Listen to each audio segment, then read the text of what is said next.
Welcome back to the Deep Dive. This is where we take your curiosity and we'll really dig into some fascinating stories from the sources you send us. Today, we're doing something a little different. We're stepping inside a living piece of history, specifically the main house of what's now the Zare Estate. That's at 208 Chemung Street in Waverly, New York. It really is a remarkable journey looking at this one place through time. We've got quite a stack of sources for this deep dive. Things like detailed genealogical research, old newspaper clippings, census records are in there, Right. personal recollections, even real estate directories, all piecing together, gosh, nearly 170 years of this single property. Yeah. Just imagine the stories inside those walls. Exactly. Yeah. So our mission today is, well, to peel back the layers of this really enchanting house. We want to highlight the incredibly diverse lives that unfolded there, room by room, you could say, and maybe discover how one local address can become this sort of microcosm, a living chronicle, really, of broader social, economic, maybe even national history. You might actually be surprised at the nuggets of insight we find hidden in its long story. Some really profound stuff. Okay, so let's unpack this. Let's start right at the beginning of our sources. The formal story of this main house, it kicks off in 1857. A wealthy retired farmer named DeWitt Slaughter, he acquired the corner lot.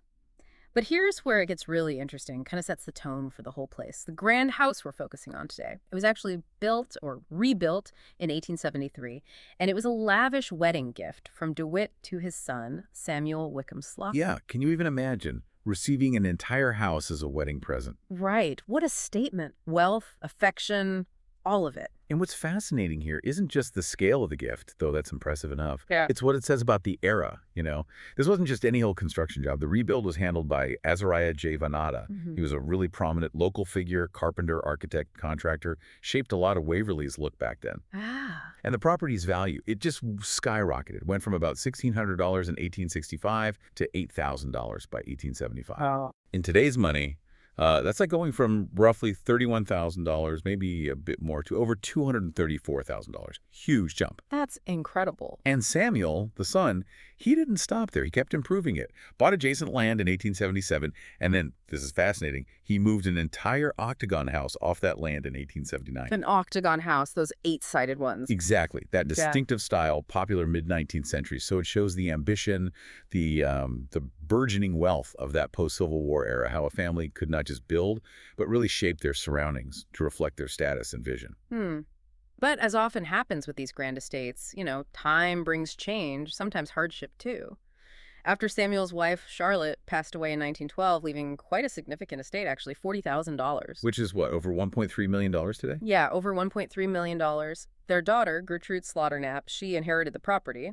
Then a really tragic event in 1927. Her husband, George Brinker Knapp, died accidentally. Yeah. And that spurred a new chapter, a more maybe pragmatic one for Gertrude and the house. This huge family home, once this symbol of opulence, it suddenly became a substantial financial responsibility. You can imagine. So it prompted some resourceful adaptations. Gertrude started renting out parts of her home, eventually created up to 3 separate living spaces right there in the main residence. 3 apartments within the original house. And picture this. It wasn't just about making ends meet, apparently. At one point, her relatives, Edwin and Lucy Knapp, they were actually teaching ballroom dancing lessons on the 3rd floor. Get out. Ballroom dancing. Yes. Can you just picture the music, the laughter? Yeah. Maybe nervous couples learning the waltz in this grand space that once, hosted the town's elite.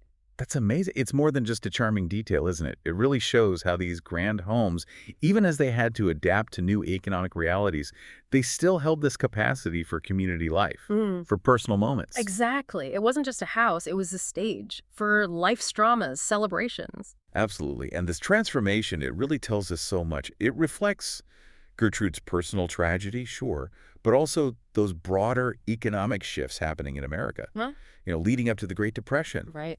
Her decision to divide the house, to rent it out, it highlights a really common trend in the mid-20th century. These large family homes, once just a given for the wealthy, they went from symbols of affluence to, frankly, significant financial burdens sometimes. Makes sense. So it's a testament to her resilience, her resourcefulness, finding new ways for the home to sustain itself and her family. And there's this wonderful little personal echo to this era, too. Gertrude's daughter, Charlotte Knapp, She was born and raised in the home she came back for a visit in 1984 and unknowingly ran into one of the future owners, Brad Sayre. He was actually there painting at the time. No way. That's incredible. Isn't it? It brings this sense of personal connection, almost like destiny, weaving through its long history. So that adaptive spirit, it clearly continued. Which leads us to 1945. Gertrude sells the estate to a Mrs. Mary Freilich. And Mary, it sounds like she had a pretty shrewd eye for opportunity. She didn't just adapt the house, she fundamentally reimagined it. She did. The whole estate was rapidly transformed into a dedicated apartment complex. 6 apartments in the main house, 6. 2 in the old carriage house, and 1 in an outbuilding. That sounds like a massive project. Beyond the obvious financial reasons, what larger forces were playing out after World War II that made this kind of thing not just feasible, but maybe almost necessary? Yeah, that's a key question, because it taps right into the heart of post-war America. You had this booming population, returning GIs, a growing middle class, and a desperate need for affordable housing everywhere. Okay. So these large, older homes, relics of an earlier era, they became prime targets for conversion. Multifamily dwellings, sometimes commercial use. And Mary Freilich, she had prior experience owning Mary-Lorne cabins, described as a modern tourist's house. So she knew the business. Exactly. She was perfectly positioned to capitalize on this national shift in housing, in urban development. She saw the changing landscape and met the demand. But what's truly fascinating here, maybe even surprising, is the sheer diversity of the people who then called 208 Chemung Street home. It became this incredible cross-section of American life. It really did. The sources paint this picture like a parade of professions. Good. You've got Dr. Harry S. Fish, a distinguished surgeon, founder of Tioga County General Hospital, and his wife Ruth, who sounds amazing, founded WWI and WWII canteens for soldiers, a real civic leader. Wow, important figures. Then you have railroad workers like Albert J. Williams, barbers like Thomas E. Toole, his wife was a nurse, bankers like Roland P. Holmes, and get this, Reuben E. Long, a key engineer for IBM. He worked on the Saturn rocket program for the Apollo missions. Living there, in one of those apartments. Yeah, it makes you wonder, doesn't it? What conversations happened in those rooms? Knowing someone working on the Saturn V rocket called this place home? That is incredible. This house was truly a hub for people making a national impact, not just living local lives. That's the nugget right there, isn't it? Yeah. It shows how vital communities like Waverly were to these larger national projects. These weren't isolated lives. They were threads in the fabric of a rapidly changing nation. Innovation, critical work. It wasn't just happening in the big cities. The house itself became this crucible for diverse talents, contributing to everything from local health care to the space race. Yeah. And we also see people doing vital community service, like Robert Alex, Tioga County's first probation officer. He later pushed for a separate children's court. This vibrant tapestry just illustrates the energy of post-war American life. Oh, and during the Callison years, that's 1958 to 1970, the estate hosted another family with impressive ties. Really? Who was that? The owner, Robert G. Callison. He was a former mining engineer, worked internationally, Mexico, Honduras, El Salvador, later served as a village trustee right there in Waverly. And his son, William L. Callison. He went on to co-found the National Upward Bound and Head Start supplementary training programs. Got his Ph.D. from Stanford. Contributing globally, shaping national education policy. It's a remarkable testament to, well, ambition and the surprising reach individuals can have. The story keeps unfolding. Into the 1970s, the estate gets another new owner, Richard Morris, and he's the father of Amy Zare, who generously provided all this incredible research for us. The connection. Richard's story, it sounds like classic American entrepreneurship, real local grit. Army veteran, worked in construction, then for big names like Piper Aircraft, Schweitzer Aircraft, A&P, Acme, Twin Coach, Westinghouse. But locally, he's perhaps best known as Mr. Softy. Mr. Softy. That's wonderful. A perfect example of that local versatility, the entrepreneurial spirit. Richard and his wife, Ruth, they operated D&R ice cream trucks. Yeah. And an ice cream stand. I bet those trucks were a familiar sight, maybe even pulling up right outside the very house he owned on Chemung Street. You have to imagine. Beyond ice cream, he also owned laundromats, a gas station, Dick's Auto, multiple rental properties. And get this, he'll be 90 years old in 2025. Amazing. And he still sells, changes, and fixes tires at Dick's Auto over in Sayre, Pennsylvania. Incredible work ethic. Truly. His reputation for generosity, for sympathy within the community, it just speaks volumes about that local spirit he embodies. And what's really unique here is that generational connection again. Richard's own kids and grandkids lived in the very apartments he owned at 208 Chemung, Right there in the house. including his daughter Amy, who compiled all this history. She lived there as a tenant with husband Brad back in the 80s, unknowingly walking the same floors as the Slaughters, the Knapps, the Fralics.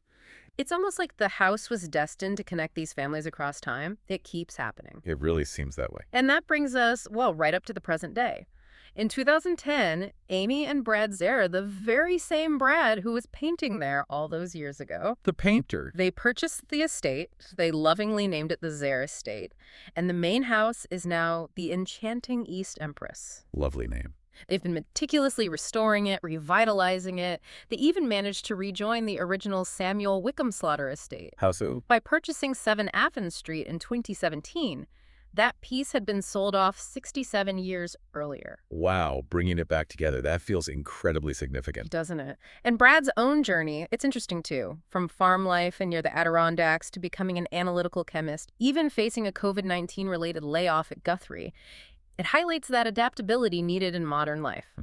Life throws curveballs. And both Amy and Brad, they're deeply involved in the Waverly Historical Society, so they're connecting their personal investment in the house to this broader commitment to local history. It really is a powerful full circle moment, isn't it? Mm-hmm. For a property that's seen so many different lives, been touched by so many stories. It absolutely is. And, the sources even offer this telling snapshot from 1972. Planners back then actually described Waverly itself as depressing, needing complete renewal and organized effort. They mentioned obstacles like poor lighting, poor merchandising in the empty buildings. Tough times for the town then. Yeah.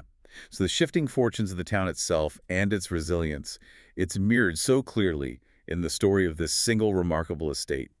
The Zer's commitment now to restoration, to community engagement, it's not just about preserving a building. It feels like they're participating in the ongoing renewal of the town itself. That's a great point. It's this living, breathing connection, past, present, future, proving that even when things look down, new life and purpose can definitely emerge. What an incredible journey. Nearly 170 years, all wrapped up in one house. We've seen it go from this lavish wedding gift, a symbol of Gilded Age wealth, to a bustling multifamily apartment complex home to doctors, dancers, engineers, ice cream men. A real slice of America. And now, finally, this cherished estate undergoing a loving, careful restoration. It's definitely a compelling story, adaptation, resilience. But I wonder, in all that change, do we lose something? That original grandeur? Or is the story actually more powerful because it embraces all those different chapters? What do you think? That's a really thoughtful point. There's always that nostalgic pull, isn't there, for the original state. Yeah. We tend to romanticize the past. But what our sources really seem to show here is that a building's true value, its richness, often lies in its capacity to evolve, to reflect its times, rather than just staying static. Right. Each transformation, each new family, each different use, it just adds another layer to its story, makes it deeper.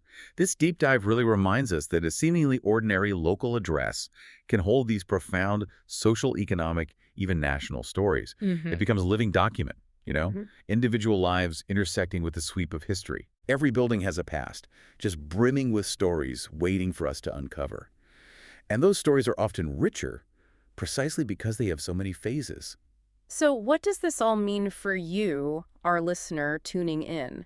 Perhaps it's just a little prompt. Maybe look a bit closer at the places you call home, your own house, your neighborhood, your town. What stories are hidden in the walls around you? What might they tell us about the bigger picture, about history, if we just, took the time to look and connect the dots? Yeah, we really encourage you to explore those histories, uncover those connections, maybe even share what you find. You might be really surprised by the rich tapestry of life and history that's waiting right outside your own door. Thanks for joining us on this deep dive into the Zara Estate. We'll see you next time.